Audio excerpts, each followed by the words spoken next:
제가 수능 강의를 한 지는 한 20년 정도 됐거든요. 수능 강의 한 지 되게 오래되었고, 그 다음에 강의도 사실 안 가본 지역이 없습니다.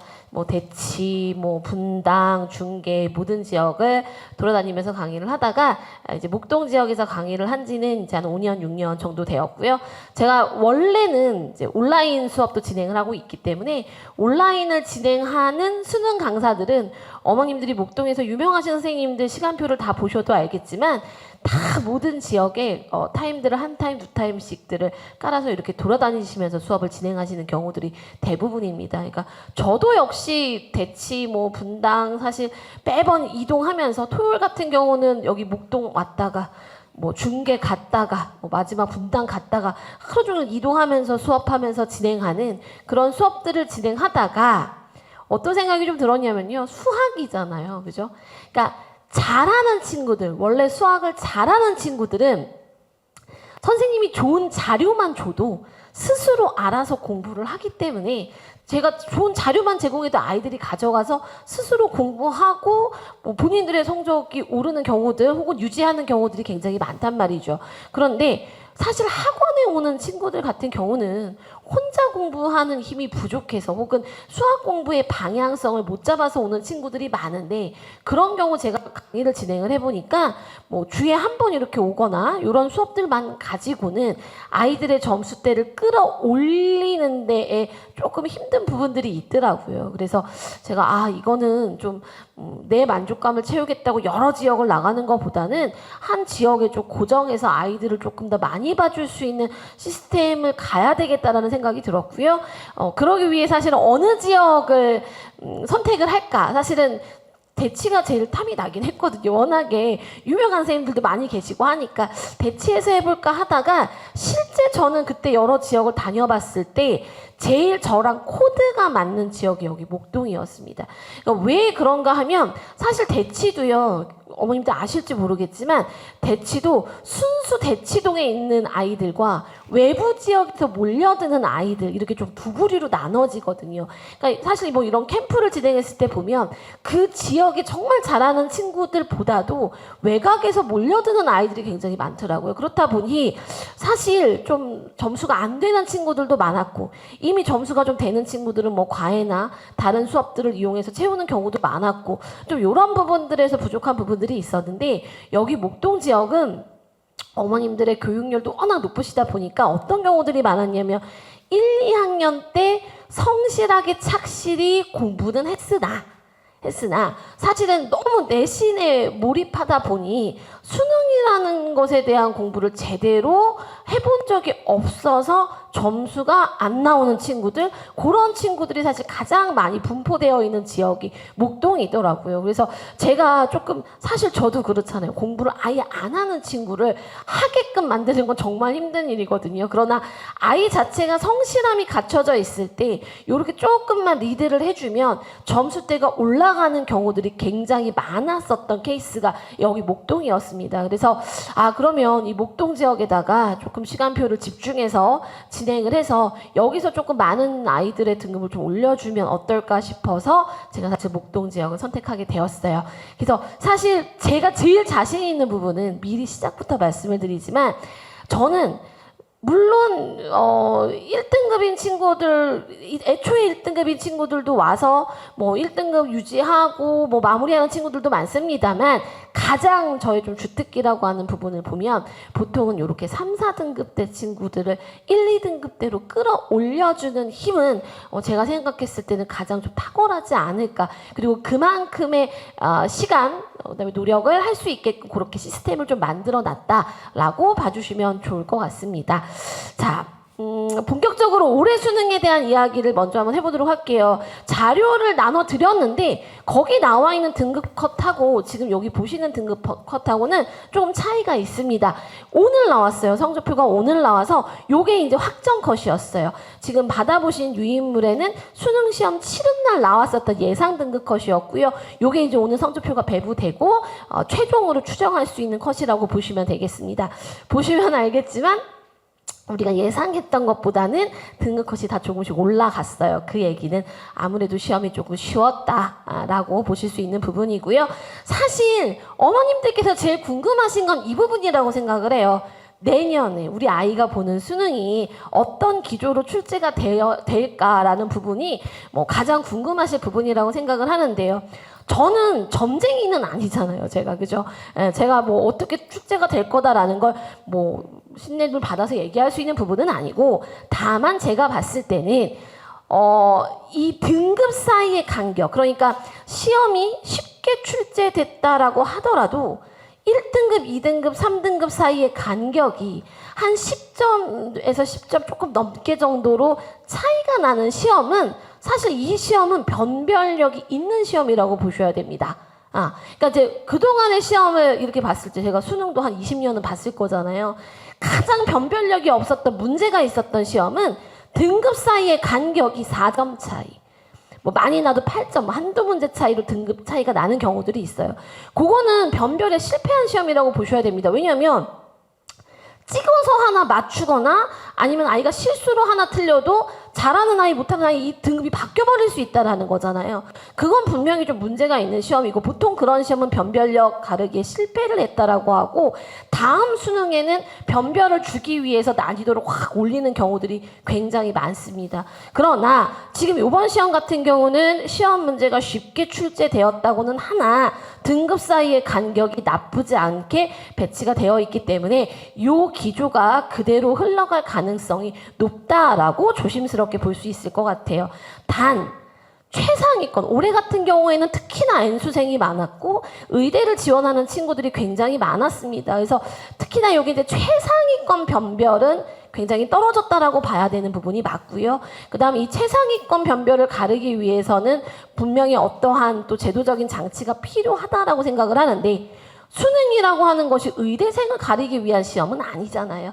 그렇기 때문에 전체적인 기조 자체는 유사하게 흘러갈 수 있고, 만약에 최상위권을 더 가르는 시험으로 변화를 준다 하면 우리 이제 1등급 친구들이 1등급을 받아도 사실은 제일 어려운 문제는 틀렸다는 얘기인데, 틀려도 1등급은 받는다는 얘기인데, 그 문제 자체의 난이도가 조금 더 올라갈 가능성이 있습니다. 그렇게 되면 다시 예전 킬러 부분이 좀 부활되는 느낌을 줄 수가 있을 것 같은데요. 그 부분을 어떻게 이제 난이도를 조정하느냐가 관건이 되지 않을까라고 생각이 됩니다.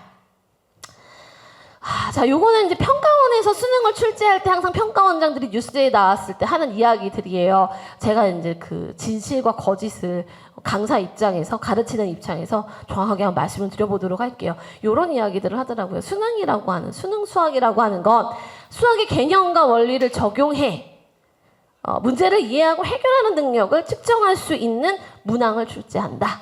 참말이냐 거짓말이냐라고 묻는다면 맞습니다. 네, 이런 문제들이 출제가 돼요. 그런데 수학의 개념과 원리를 적용하는 부분까지는 우리 아이들이 잘해요. 잘합니다. 이 부분이 어떤 부분이라고 생각하시면 되냐면, 우리 센수학 같은 경우 문제집 경우들 있죠. 센수학 문제집 같은 경우들, 그런 문제집들이 그냥 수학의 개념과 원리를 적용하는 그런 문제들 해당이 되고요. 사실상 우리 아이들이 힘들어하는 부분은 이 부분입니다.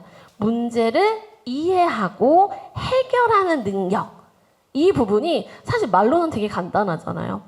이 고등학교 2년 동안 학원도 다니고 학교에서 내신도 봤으면 이 능력이 무조건 돼야 되는 거 아니야? 라고 생각을 하실 수 있지만, 사실상 아이들이 어떤 공식들을 외워서 거기에 대입을 해서 계산하는 건 잘하지만, 문제들을 좀 사고해서 이 조건에서 만족하는 경우가 어떤 걸 얘기하는지, 이런 부분들을 해석하고 파악해서 문제를 풀어내는 능력은 사실 내신을 많이 준비했다고 해서 그게 가능한 부분이 아니기 때문에, 실제 수능을 준비하는 아이들이 이해 능력, 해결 능력 부분들에서 굉장히 점수대가 안 나오는 걸 좀 볼 수가 있습니다. 근데 어쨌든 이렇게 출제하는 건 맞아요. 그리고 두 번째, 킬러 문항을 배제하고 변별력을 확보했다. 사실은 처음에 이제 막 한번 작년에 큰 이슈가 있었죠. 킬러를 배제시켜라 라는 얘기가 나와서, 사실 강사 입장에서는 킬러를 배제하고 변별력이라는 거 과연 확보할 수가 있을까? 이거 미친 소리 아닌가? 이런 생각들이 많이 들었는데 되게 이 부분에 대해서 평가원에서 고민을 많이 한 부분들은 분명히 보여요. 킬러 문항이 배제된 건 사실이고요. 변별력도 아까도 보셨다시피 변별력도 확보가 되고 있는 걸 볼 수가 있습니다. 그러나 최상위권 변별은 어쨌든 떨어졌고 이제 어떻게 의대생을 뽑을 것이냐가 각 대학의 문제점이 될 거기 때문에 우리 아이들이 보게 되는 시험에서는 사실 킬러 문제라고 명하기에는 좀 그렇지만 어려운 문제들의 난이도가 의대 학생들을 가리기 위해서 조금 더 어려워질 수는 있는 부분이라는 점 다시 한번 확인시켜 드릴 수 있을 것 같아요. 그 다음 우리 아이들이 이제 시험을 보게 되면 모의고사를 3학년 가서 3월, 4월, 6월, 7월, 9월, 10월 6번의 모의고사를 보고 수능 시험을 보러 가게 됩니다. 혹시 자녀가 첫 아이이신 분 계세요? 어머님들 중에 첫 아이이신 분들. 네. 그러니까 이게 보통 아이들이 첫 아이시면 그냥 학교에서 보는 3학년 보는 모의고사는 모두 중요한 거 아닐까 라고 생각하시는 분들이 계시는데 사실 우리 아이들이 보는 모의고사 중에서 가장 중요한 시험은 6월과 9월입니다. 이유는 3월, 4월, 7월, 10월 같은 경우는 출제 기관이 교육청이에요. 서울교육청, 경기도교육청, 인천교육청 이렇게 교육청에서 출제가 되고요. 6월, 9월은 수능 출제 기간과 동일한 평가원에서 출제가 됩니다. 6월, 9월 같은 경우는 평가원에서 출제가 된다는 이슈가 하나가 있고요. 그 다음에 재수생들이 합류해서 보는 시험이에요. 그러니까 교육청 시험은 재학생들만 진행이 되지만 재수생들이 합류되는 시험이기 때문에 사실 6월, 9월이 매우 중요하게 됩니다. 이 부분들을 조금 봐주셔야 되는데 이 6월, 9월이 사실은 수능 예고편이라고 해서 예전에는 6월, 9월에 어떤 형태로 출제가 되었는지 이제 그 출제 기조에 따라서 또 예측을 말씀을 좀 드리고 하는데 요게 조금 한 2년 전부터 6월, 9월 평가원하고의 연관성이 조금 떨어진 건 사실이에요. 이게 막 옛날에는 정말 6월, 9월이 어떻게 나왔냐가 완전 절대적으로 중요했었던 시대가 있었는데 지금은 그 정도까지는 아니지만 어쨌든 동일한 수능 기간에서 출제한 부분이다 보니 조금 연관성을 봐주실 필요가 있습니다. 올해 같은 경우는 6월보다는 조금 쉬운 수능이었어요. 6월이 좀 어려웠거든요. 6월보다는 조금 쉬운 수능이었고 아무래도 6월달이 좀 어렵게 출제가 되다 보니 9월은 좀 많이 쉽게 문제가 출제가 되었어요. 그래서 9월보다는 어려웠고 6월보다는 조금 쉬웠던 수능이 올해 수능이었다라고 보시면 되고요. 작년 수능보다는 조금 쉬워진 시험이었다. 이렇게 보시면 될 것 같습니다. 이 부분도 제가 미리 말씀을 드릴게요. 우리가 이제 3학년 아이들 되는 부분이니까 6월, 9월 되면 아이들도 긴장을 되게 많이 해요. 재수생들이 들어가기 때문에 뭐 교육청 모의고사보다 점수대가 떨어지는 거 아니겠느냐, 등급이 떨어지는 거 아니냐라는 걱정들을 많이 하시는데 사실 재수생도 아시겠지만 재수생도 잘하는 재수생들만 막 끼어드는 건 아니거든요. 항상 보면 분포가 이렇게 끼어들어요. 그래서 예를 들어서 평상시에 1등급이 나왔는데 뭐 갑자기 재수생이 들어왔다고 해서 아이가 3, 4등급이 되는 케이스는 수학은 현저히 없습니다. 떨어집니다. 그런 가능성 거의 없다 보시면 돼요. 그러나 이런 건 있을 수 있죠. 우리 아이가 1등급을 받았는데 컷이야. 예를 들어서 88점 컷에 딱 걸려 있었는데 재수생이 들어왔다. 그럼 그 1등급이었던 게 살짝 2등급이 될 수는 있습니다. 그러나 갑자기 수학이 막 1이었는데 재수생이 들어왔다고 해서 3이 되고 4가 되고 이런 일은 거의 벌어지지 않는다는 점 한번 기억해 주시면 좋을 것 같아요. 자, 1, 2등급 결정은 제가 이 부분 꼭 말씀을 드리고 싶은데 1, 2등급 결정은요 사실 공통 과목에서 나옵니다.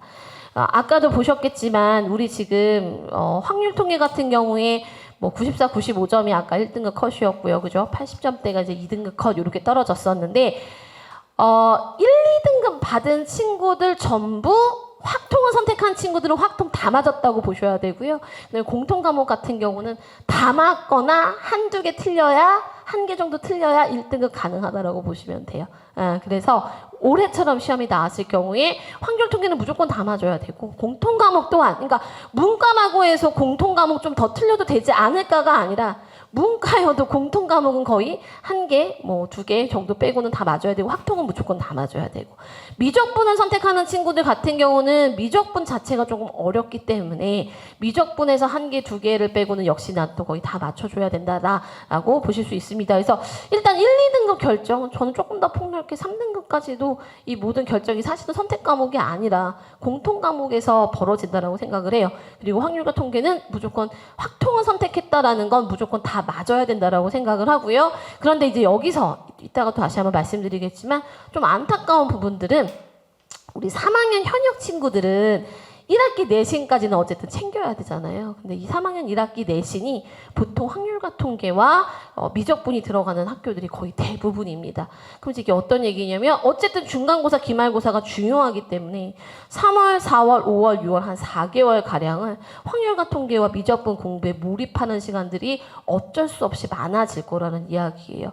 근데 확률과 통계, 미적분 8문항 나오거든요. 수능에서. 100점 중에서 26점을 차지하고 있습니다. 그리고 그 중에서도 8문제 중에서도 5문제는 센 수학 수준이에요. 그러니까 무조건 다 맞추고 가는 문제. 결국 요새 3문제 때문에 아이들이 4개월을 좀 쏟는다는 얘기인데 저는 제가 현역 친구들 강의하면서 좀 제일 안타까웠던 부분들이 이 4개월을 선택 과목에만 올인하는 상황들이 조금 굉장히 안타까웠어요. 왜냐면 어쨌든 수능에 1, 2등급을 받으려면 공통 과목이 좀 탄탄해야 되는데 생각보다 현실적으로 이 1학기 때는 선택 과목에 집중할 수밖에 없는 상황이 조금 안타깝다라는 걸 좀 볼 수 있었습니다. 제가 이런 얘기 많이 드리거든요. 이제 그 3학년 1년을 해서 이제 선생님 과연 점수가 나올 수 있을까요? 어머님들 많이 물어보시는데 오늘도 계속 어머님들께 말씀을 드리겠지만 가능하거든요. 1년 동안 준비해서도 점수가 분명히 오를 수 있습니다.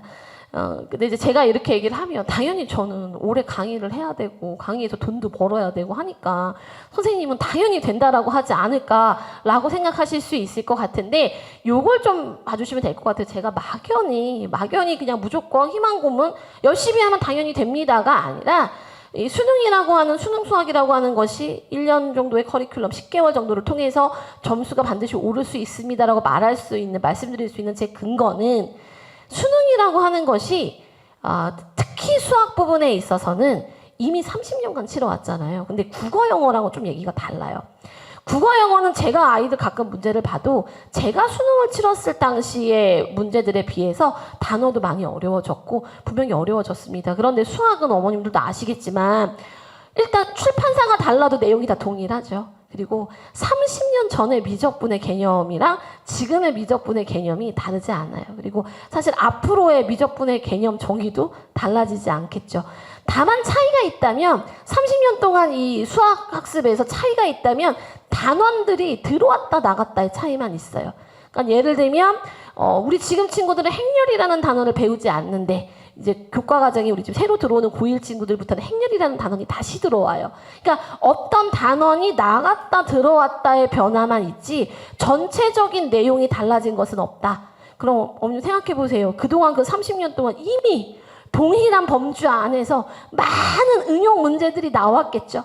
많은 사고력을 요구하는 문제들이 나왔을 거란 말이에요. 저는 이제 아이디어적인 문제, 그러니까 아이들이 미리 이 기출문제들을 풀었을 때 경험해보지 못하고 수능날 처음 등장하는 문제는 이제 거의 힘들다라고 봅니다. 아이디어 고갈이라고 봐요. 가끔은 정말 와 이렇게도 그동안은 나온 적 없었던 와 이렇게도 아이디어를 이용해서 문제를 내는구나 라는 문제를 만나는 경우도 분명 있습니다. 있는데 그 빈도수가 옛날에 비해서 현저히 줄어들었어요. 그러니까 항상 그러는 거예요. 모의고사를 보고 나면 저는 쉽다라고 얘기를 해요. 왜냐하면 저는 기출을 20년 동안 반복한 사람이니 다 그냥 있는 문제, 그동안에 나온 문제들이 나온 느낌? 근데 아이들은 늘 새롭다라고 얘기를 하고 어렵다라고 얘기를 하죠. 그러니까 이 부분이 이런 부분에서 차이가 생기는 것 같아요. 그럼 저는 말씀드릴 수 있는 게 수능 수학이라고 하는 파트는 뭔가 겉으로 보기에는 새로운 문제인 듯한 그런 새로운 시도 를 하는 문제는 있지만 예를 들어 뭐 조건들을 수나 식으로만 표현을 했다면 그림으로 표현을 해준다라던가 표로 표현을 해준다라던가 약간 아이들로 하여금 새로운 문제인 것 같은 느낌을 주는 문제들이 출제가 되지만 절대로 새로운 개념, 새로운 아이디어의 문제들이 출제되는 건 아니라는 거죠.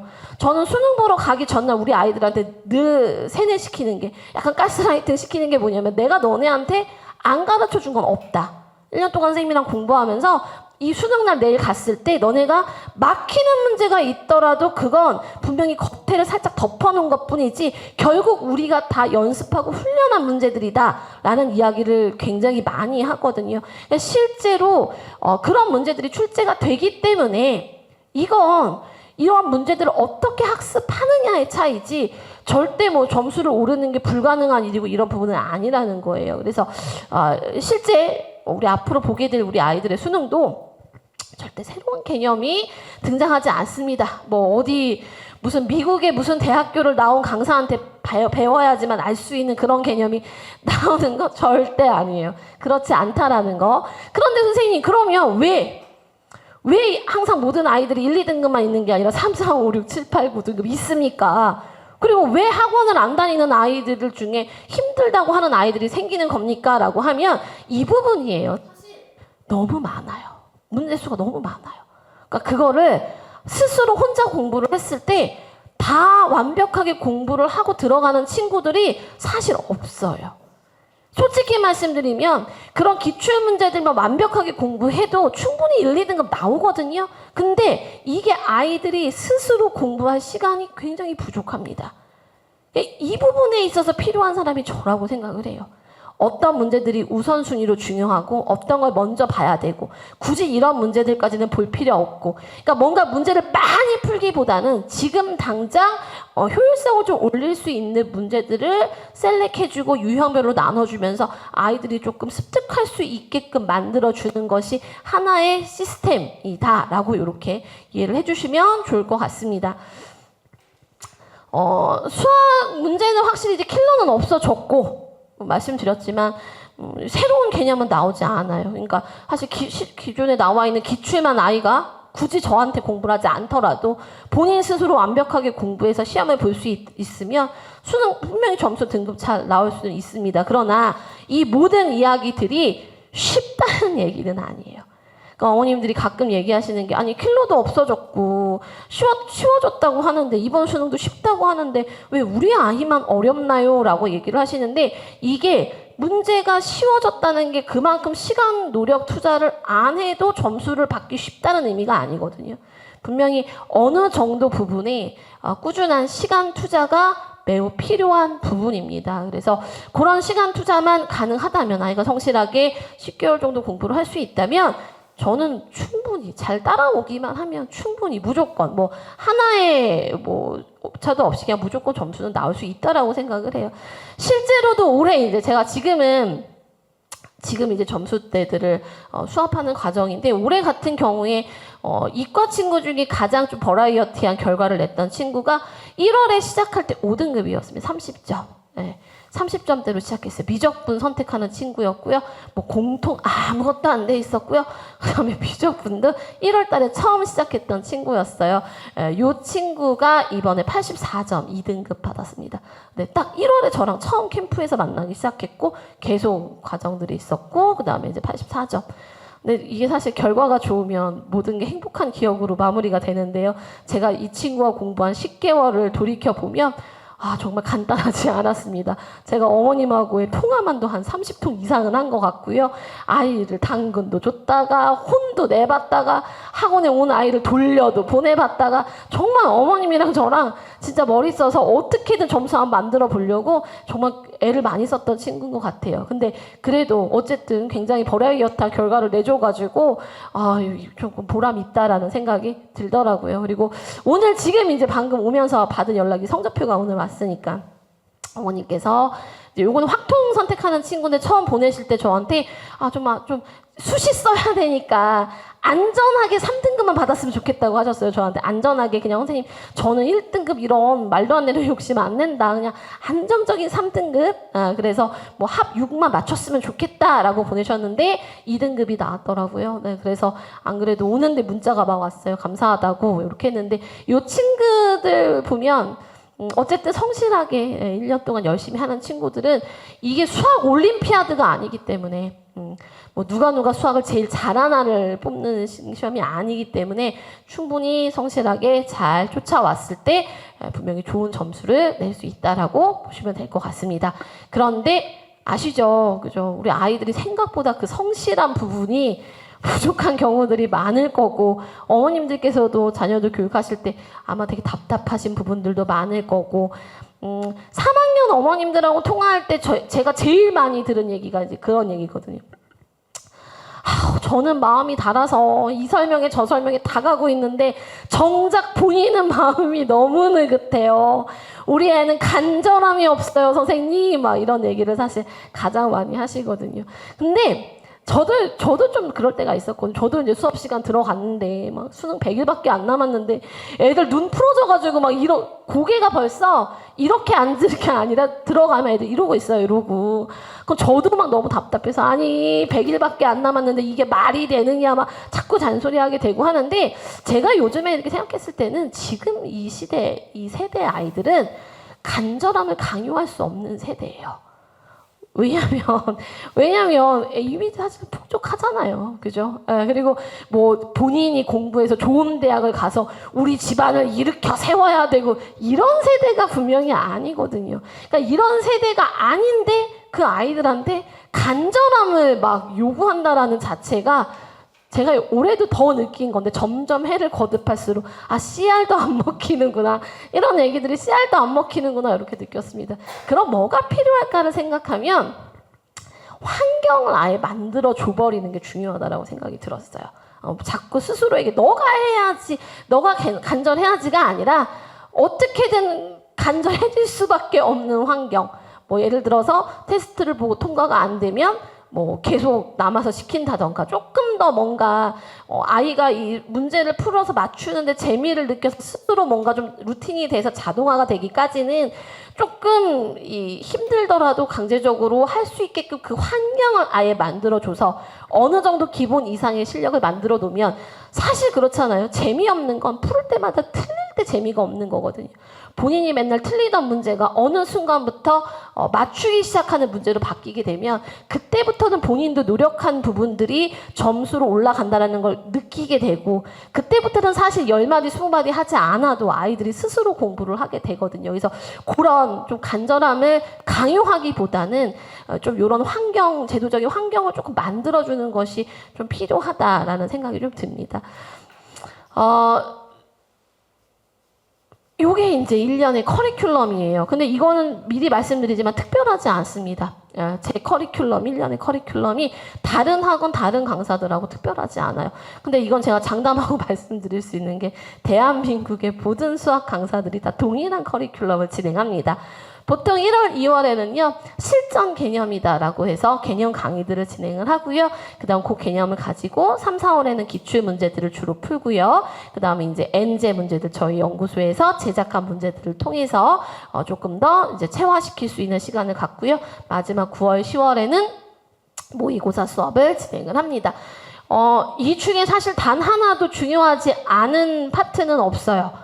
그러니까 예를 들면은 1등급 거의 만점을 받는 친구들도 이 마지막 시간 재고 푸는 훈련이 되게 중요합니다. 왜냐하면 수능 날은 떨리잖아요. 긴장이 많이 되기 때문에 그 긴장감 속에서 자기 실력을 온전히 발휘할 수 있는 훈련까지도 해줘야 되기 때문에 사실 이 과정 중에서 중요하지 않은 과정은 단 하나도 없어요. 그런데 제가 이렇게 진행하다 보면 좀 안타까운 부분들이, 이 개념 부분들을 좀 놓치고 가는 경우들이 굉장히 많습니다. 보통 3학년 친구들 혼자 공부하거나 과외를 하거나 아니면 이제 본인 내신 선생님하고 같이 그냥 이렇게 3학년으로 가는 경우들을 이렇게 보면 다 이제 요 시기 되면 자이스토리, 마더텅, 마플, 기출문제집들을 사서 걔를 막 돌리기 시작을 해요. 어떤 일이 벌어지냐면 2, 3점짜리 문제들은 다 맞아요. 그런데 4점짜리 문제들에서는 이제 비가 내리기 시작을 합니다. 비가 내리기 시작할 때 보통 이제 뭐 과외를 하거나 뭐 이렇게 보면 옆에서 선생님들이 푸는 방법을 알려주시죠. 근데 이제 그게 계속 틀리니까 본인도 자신감이 상실되고 이제 여기서 하다가 중도 포기하는 경우들이 굉장히 많이 생깁니다. 저는 어떤 부분이 필요하다고 생각하냐면, 제가 이번 방학 때 진행할 개념, 이 실전 개념이라는 건 그러니까 예를 들어서 지수로그 함수다. 지수함수 그래프가 이렇게 생겼어를 알려주는 건 사실 2학년 때 우리 아이들이 까먹었을 지언정 다 이미 배웠고요.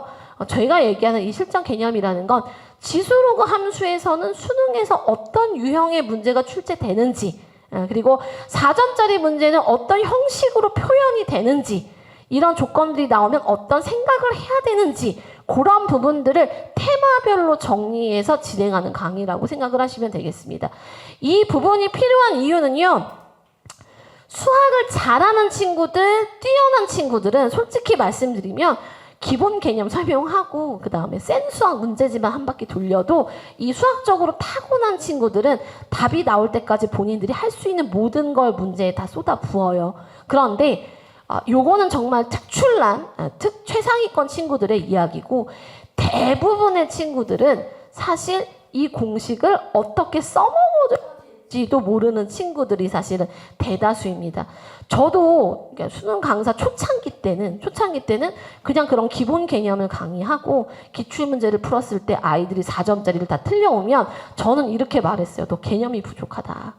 이게 개념이 확실하게 잡혀 있으면 이렇게 틀릴 리가 없다. 아니면 이제 막 얘기를 하죠. 생각을 좀 하라고 이렇게 많이들 이야기를 했는데, 제가 이제 연차가 좀 되다 보니까 이게 처음부터 이런 접근 자체가 나는 선생님이니까 가능하지만 아이는 안 될 수도 있다라는 생각을 했고, 그럼 그 생각을 할 수 있게끔 뭔가 중간에 브릿지 역할을 해주는 강의가 필요하다라고 생각을 했어요. 그렇게 해서 만든 강좌가 요 실전 개념 강좌다라고 보시면 됩니다. 그래서 요렇게 요 실전 개념부터 해서 1년 동안 요 커리로 진행이 되고요.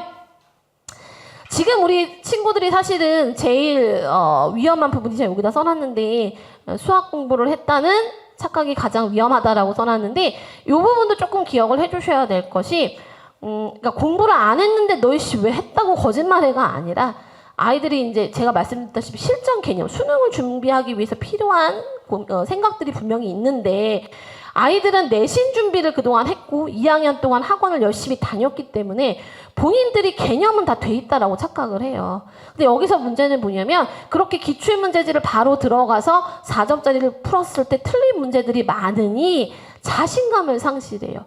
나는 원래 수학이 안 되는가 보구나. 나는 원래 수학이 좀 힘든 사람인가 보구나. 그러면 수학은 버리고 다른 과목을 좀 집중해볼까? 막 이런 생각들을 하게 되거든요. 근데 그게 좀 억울하잖아요. 제대로 공부를 안 해본 거지, 하면 분명히 되는 아이인데 해보지 않고 스스로를 안 되는 사람이라고 단정 짓고 포기해버리는 만큼 아까운 일은 없잖아요. 그래서 조금 아이가 수능에 대한 좀 자신감, 모의고사에 대한 자신감이 좀 상실되어 있을 때 제대로 된 수능 공부를 해야 된다는 부분을 조금 상기시켜 주실 필요가 있을 것 같습니다. 그런데 사실 아까도 말씀드렸다시피 이렇게 1년의 과정들을 보통은 진행을 하고, 또 많은 재수 N수생들도 다 이렇게 수학은 1년의 요 과정을 따라가면서 공부를 하거든요.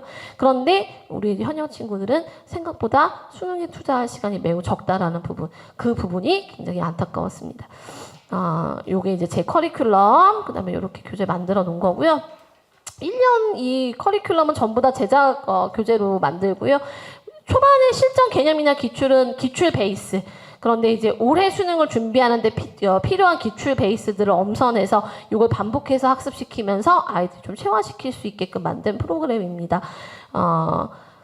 제가 이 교재 부분은 늘 말씀을 드리지만, 교재에 들어간 시간이며 금액이며 사실은 굉장히 많은 투자를 했어요. 제가 만약에 이 책을 만들지 않고 코인에 투자를 했다면 지금 건물이 하나 있을 수도 있습니다, 제가. 그런데 이 교재에 전부 다 투자를 했는데, 요 점은 좀 보셔야 될 것 같아요. 꼭 제가 아니더라도 3학년 수업인데 예를 들어서 센 수학을 쓴다던가 뭐 그냥 자이 스토리를 쓰는 학원들은 사실은 조금 걸러주시는 것이 좋습니다.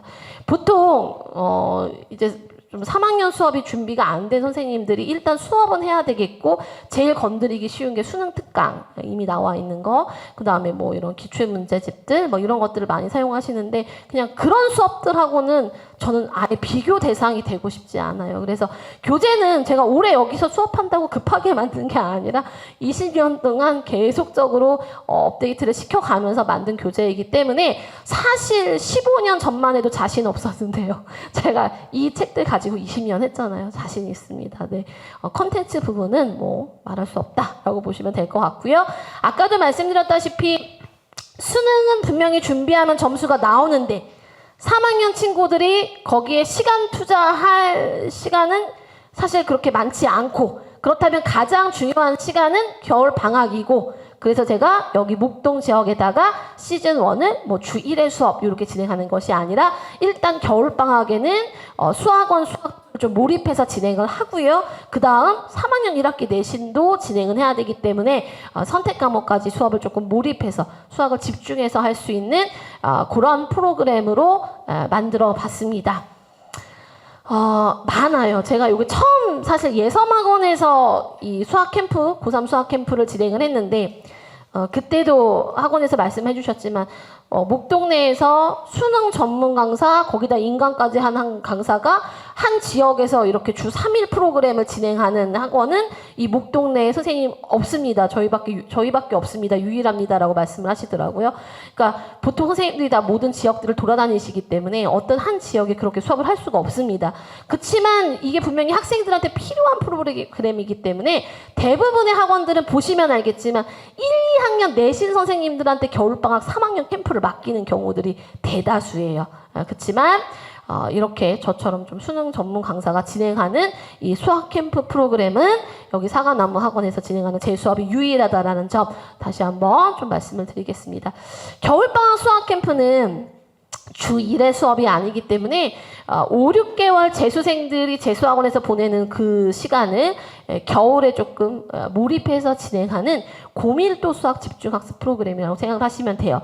저희가 수 1, 2 수업만 해도 사실은 주에 3회가 들어가잖아요. 그죠? 보통 1회를 기준으로 사실 3주치가 들어가는 거기 때문에 굉장히 좀 몰입해서 진행하는 부분이다라고 보시면 되겠습니다. 그럼 이제 생각하시는 부분이 이게 과연 이제 학습이 가능한 거냐, 이게 너무 아이들한테 버거운 부분이 아니냐라고 생각을 하실 수 있는데, 이게 수학 1, 2를 처음 배우는 거면 버겁습니다. 그쵸. 새로 배우는 내용을 막 주 3회 다 머릿속에 집어넣는다는 것이 현실적으로 좀 불가능한 일이 될 수 있지만, 지금 우리 아이들은 수 1, 2를 내신에서 이미 다뤘고요. 제가 진행하는 수업은 이미 알고 있는 기본 베이스에 수능이라는 이 포커스를 좀 더 얹어주는 강의이기 때문에 충분히 몰입해서 진행할 수 있는 그런 부분이다라고 봐주시면 되고요. 사실 힘듭니다. 저도 힘들어요. 저도 이 수업 진행하면 일주일 동안은 잠도 잘 못 자고 굉장히 힘듭니다. 근데 제가 해본 결과 일주일 정도만 되면 아이들이 다 적응합니다. 저도 그렇고 아이들도 그렇고, 첫날 두 번째 날은 애들 얼굴 색깔도 정말 너무 힘든데 이렇게 딱 일주일만 버티면 금방 적응이 돼요. 그래서 이렇게 좀 고밀도 수학 집중학습 프로그램이다라고 보시면 되고요.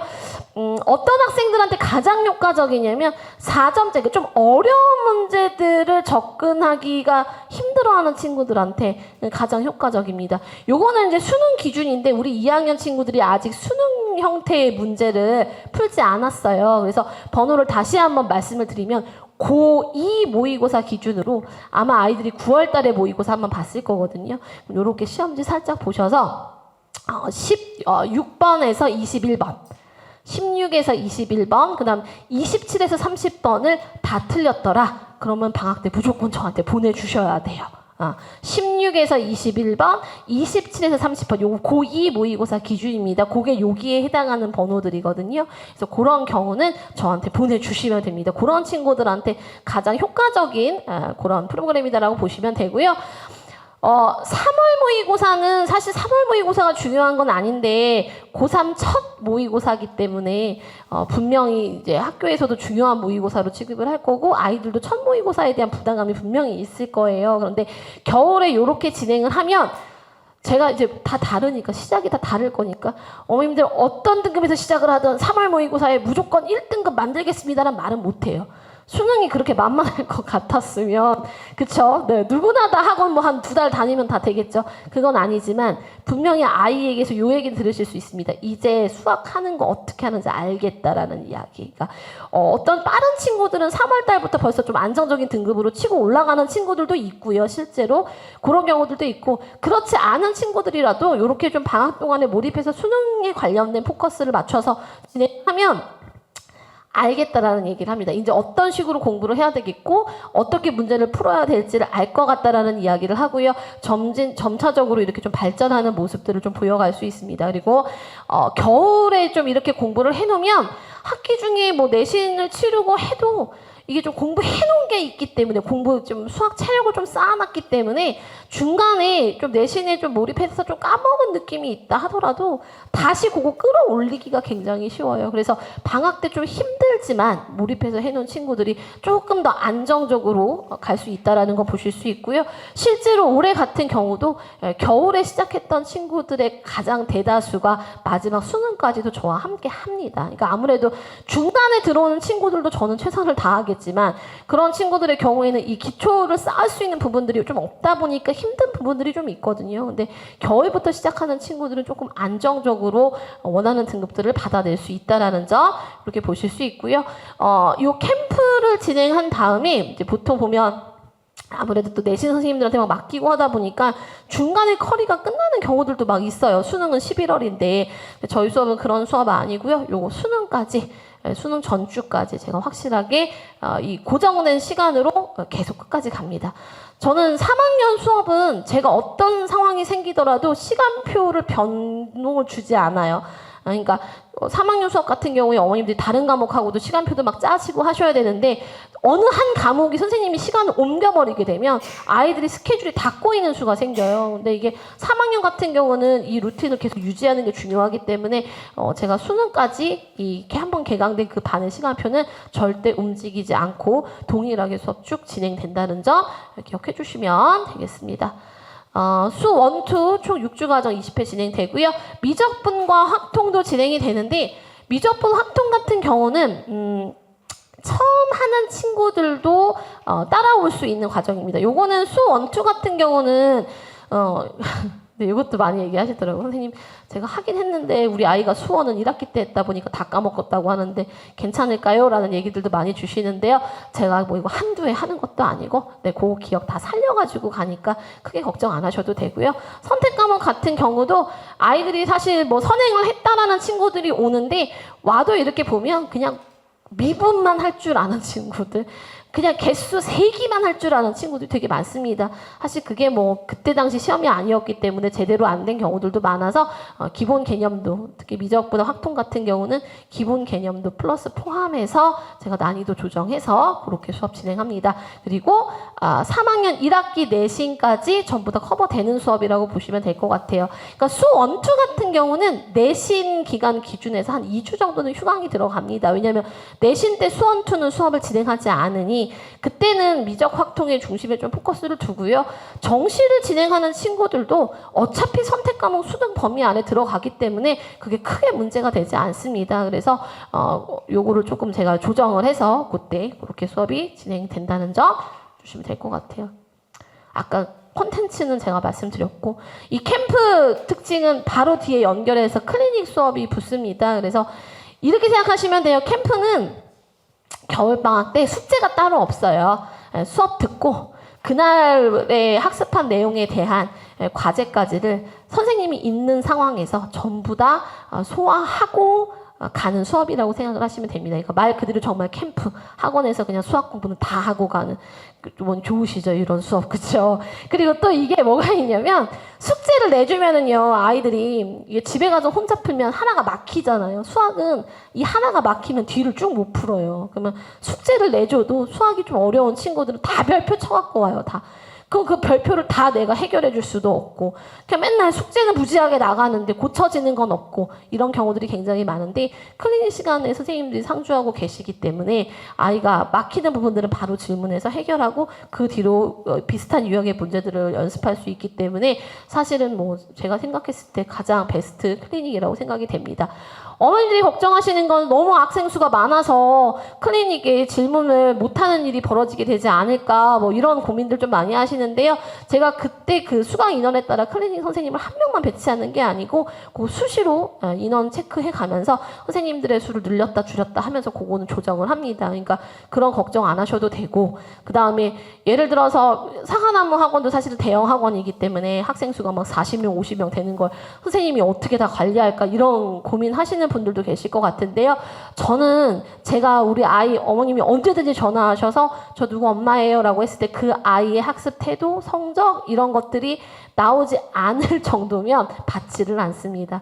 저는 그게 가장 또 제 수업에 이 관리가 된다는 것이 가장 또 매력 포인트 중에 하나이기 때문에 그렇게 관리 누군지 모르고 막 자료를 찾아봐야 알고 그렇게는 인원은 아예 받지를 않아요. 지금도 어느 아이든 어머님이 전화 주셔도 아이의 이 모든 특징들을 딱 말씀드릴 수 있을 정도로 저희가 지금 관리가 굉장히 잘 되고 있는 그런 수업이다라고 보시면 되겠습니다. 테스트, 과제, 복습 영상, 클리닉, 밀착 관리, 어떤 선생님들은 보면 막 이렇게 어머님들하고 카톡 대화한 것도 막 보여주시고 그러는데 그거는 여기 목동 지역에서는 다 그냥 기본이에요, 기본. 안 하는 학원이 어디 있고 안 하는 강사가 어디 있습니까? 그거는 따로 얘기 드리지 않고